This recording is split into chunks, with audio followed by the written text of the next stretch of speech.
पहले मेरा मानना था कि थॉमस एल्वा एडिसन वो पहले वैज्ञानिक थे जिन्होंने बिजली का आविष्कार किया, लेकिन मैं गलत था।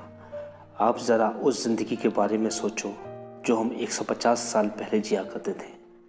सूरज ढलने के साथ ही चारों ओर अंधेरा कायम हो जाता था और हमारी दुनिया सिमट जाती थी। हम लालटेन या फिर मशाल वगैरह जलाकर गुजारा करते थे और सवेरा होने का बड़ी बेसब्री से इंतज़ार हुआ करता था। लेकिन फिर जन्म हुआ एक ऐसे इंसान का जिसने इस दुनिया को बदल दिया। वो इंसान थे महान वैज्ञानिक निकोला टेस्ला। आज हम बात करेंगे उसी रहस्यमय वैज्ञानिक की जिसने पूरी दुनिया में एक क्रांति ला दी। इस्मिल जॉन नाम का एक गांव जो कि क्रोएशिया में है, सन 1856 9 और 10 जुलाई की मध्य रात्रि बिजली कड़क रही थी और भयंकर तूफान आया हुआ था। उसी तूफानी रात को एक बच्चे का जन्म हुआ।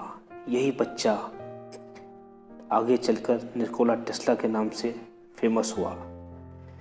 निकोला टेस्ला के पिता मिल्टन टेस्ला गांव में एक सर्बियन ऑर्थोडॉक्स चर्च के पादरी थे।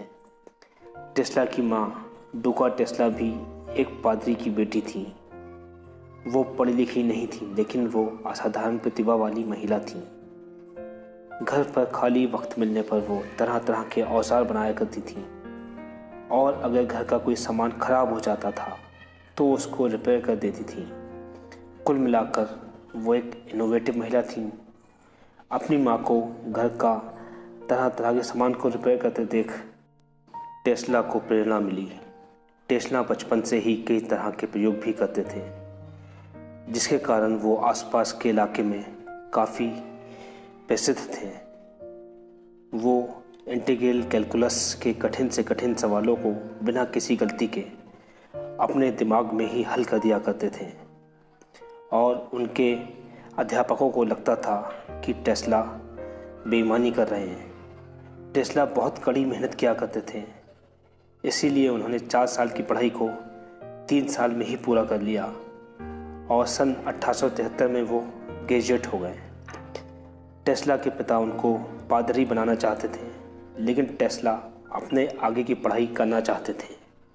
उन्होंने अपने पिता से अपने एक सपने के बारे में भी बताया, जिसमें उन्होंने देखा था कि वो नायग्रा फॉल्स की गतिज ऊर्जा को बिजली में बदल रहे हैं। उन्होंने अपने पिता से बहुत ही रिक्वेस्ट की, लेकिन उनके पिता नहीं माने।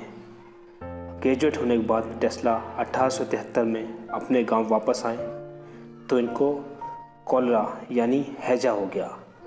इस बीमारी के कारण टेस्ला को लगभग 9 महीने बिस्तर पर ही पड़ा रहना पड़ा और वो लगभग मरते मरते बचे। उनकी माँ उनकी इस बीमारी को देखकर बहुत दुखी थी। उनके पिता मिल्टन टेस्ला ने टेस्ला से कहा कि अगर वो ठीक हो जाते हैं तो वो उनका एडमिशन सबसे बेस्ट इंजीनियरिंग कॉलेज में करा देंगे, और ऐसा हुआ भी। टेस्ला के अंदर ऐसी ना जाने कौन सी ताकत आ गई जिसने उनको इस खतरनाक बीमारी से बचा लिया। सन 1875 में अपने वादे के अनुसार टेस्ला के पिता ने उनका एडमिशन ग्राज, जो कि ऑस्ट्रिया में है, कि एक कॉलेज ऑस्ट्रियन पॉलिटेक्निक में करा दिया। अपने पहले साल में निकोला टेस्ला ने एक भी लेक्चर मिस नहीं किया। उन्होंने लगभग 9 परीक्षाएं उत्तीर्ण की, जबकि ज़रूरत थी केवल 4 परीक्षाएं उत्तीर्ण करने की, और सभी परीक्षाओं में उन्होंने अधिकतम ग्रेड प्राप्त किए। टेस्ला ने यहाँ पर पढ़ाई करते हुए इलेक्ट्रिसिटी के बारे में माइकल फैराडे के इलेक्ट्रोमैग्नेटिक इंडक्शन सिद्धांत का बहुत ही गहराई से अध्ययन किया और फिर उन्होंने उनके सिद्धांतों में कुछ सुधार भी किए। जब उन्होंने अपने प्रोफेसर से अल्टरनेटिव करंट यानी एसी के कॉन्सेप्ट की बात की तो वो हंसने लगे और उन्होंने टेस्ला का मजाक बनाया। समय बीतता गया। 17 अप्रैल 1879 को टेस्ला के पिता का देहांत हो गया। 1882 में टेस्ला हंगरी की राजधानी बुडापेस्ट चले गए। वहाँ उन्होंने थियोडोर पुस्कास की टेलीग्राफ कंपनी, जो कि बुडापेस्ट शहर का टेलीफोन एक्सचेंज था, वहाँ काम किया। थियोडोर पुस्कास टेलीफोन एक्सचेंज के इन्वेंटर यानी आविष्कारक थे। टेस्ला ने सेंट्रल स्टेशन के कई उपकरणों में सुधार किया, और उन्होंने टेलीफोन रिपीटर या एम्पलीफायर को ठीक तरीके से काम करने के लायक बनाया। टेस्ला ने कुछ ही महीनों में वहाँ अपने टैलेंट की छाप छोड़ दी और उसी साल यानी 1882 में थियोडोर पुस्कास ने टेस्ला को पेरिस में कॉन्टिनेंटल एडिसन कंपनी में एक दूसरी नौकरी दिला दी। कॉन्टिनेंटल एडिसन कंपनी में टेस्ला को शहर में लाइटिंग सिस्टम को इंस्टॉल करने का काम दिया गया। कंपनी के मैनेजमेंट को पता चला कि टेस्ला को इंजीनियरिंग और फिजिक्स का बहुत अच्छा ज्ञान है। उन्होंने टेस्ला को कहा कि वो इलेक्ट्रिक पैदा करने वाले डायनामो और मोटर के डिज़ाइन में सुधार करके और बेहतर बनाने की कोशिश करें। टेस्ला अपने मिशन पर जी जान से जुट गए और जल्दी ही उन्होंने ये कर दिखाया। थॉमस एल्वा एडिसन की कंपनी डीसी का इस्तेमाल करती थी और उसी डीसी करंट को सारी दुनिया में एक क्रांति लाना चाहती थी।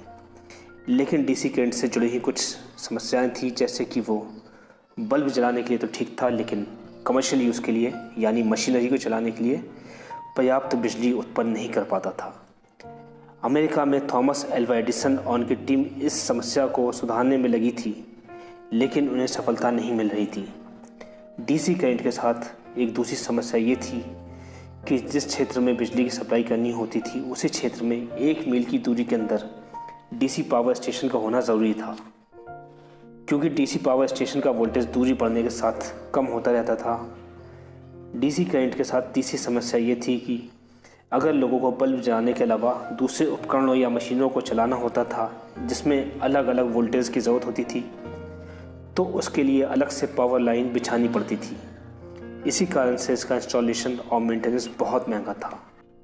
इस समस्या को टेस्ला बहुत अच्छे से पहचानते थे और इसी वजह से अल्टरनेटिंग करंट मोटर पर काम कर रहे थे, क्योंकि alternating current AC power supply देता था जिसका वोल्टेज दूरी बढ़ने के साथ कम नहीं होता था।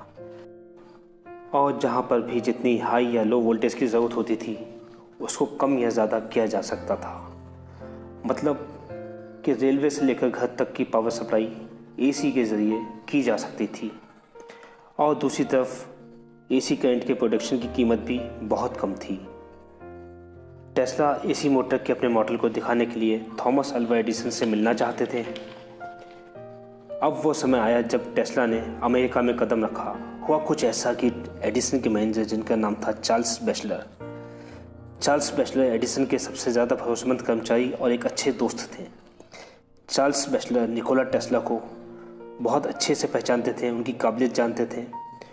उन्होंने एडिसन को टेस्ला के लिए एक रिकमेंडेशन लेटर भी दिया, जिसमें उन्होंने लिखा था, मेरे दोस्त एडिसन, दुनिया में मैं सिर्फ 2 महान लोगों को जानता हूँ, एक तो तुम हो और दूसरे हैं ये जेंटलमैन। चार्ल्स बैचलर के रिकमेंडेशन पर एडिसन की कंपनी ने टेस्ला को नौकरी पर रख लिया। टेस्ला मेहनत के साथ काम करते रहे और वहाँ पर काम करते हुए वो एडिसन की डीसी मोटर पावर सप्लाई के इंस्टॉलेशन और जनरेटर की इम्प्रूवमेंट पर काम करते थे। टेस्ला को 24 अलग अलग तरह की मशीनों को भी बनाने का काम दिया गया और टेस्ला उन मशीनों को बनाने में जुट गए। टेस्ला को मौका भी मिला एडिसन को अपने एसी मोटर के मॉडल को दिखाने का, लेकिन एडिसन टेस्ला के आविष्कार के बारे में पहले से जानते थे। उन्होंने टेस्ला से कहा कि उनका एसी मोटर बिल्कुल बेकार है और इसका कोई फीचर भी नहीं है, क्योंकि ये लोगों के लिए बहुत ख़तरनाक है। एडिसन को लगा कि अगर एसी मोटर मार्केट में आ गया तो उनके डीसी करंट सिस्टम को बहुत नुकसान होगा। टेस्ला मायूस हो गए, लेकिन उन्होंने लगभग 6 महीने तक एडिसन की कंपनी में काम किया और उनके डीसी सिस्टम में काफ़ी सुधार किए। साथ ही साथ वह जिन 24 मशीनों को बनाने का काम कर रहे थे वो भी उन्होंने पूरा किया। ये एडिसन ने उनको $50,000 देने का वादा किया था, लेकिन जब टेस्ला ने काम पूरा कर लिया और $50,000 मांगे तो एडिसन अपनी बात से मुकर गए और उन्होंने कहा, मैं तो मजाक कर रहा था, क्या तुम अमेरिका के लोगों का मजाक भी नहीं समझते। इस घटना को टेस्ला सहन नहीं कर पाए और उन्होंने जनवरी 1885 में एडिसन कंपनी को छोड़ दिया और कभी वापस नहीं आए।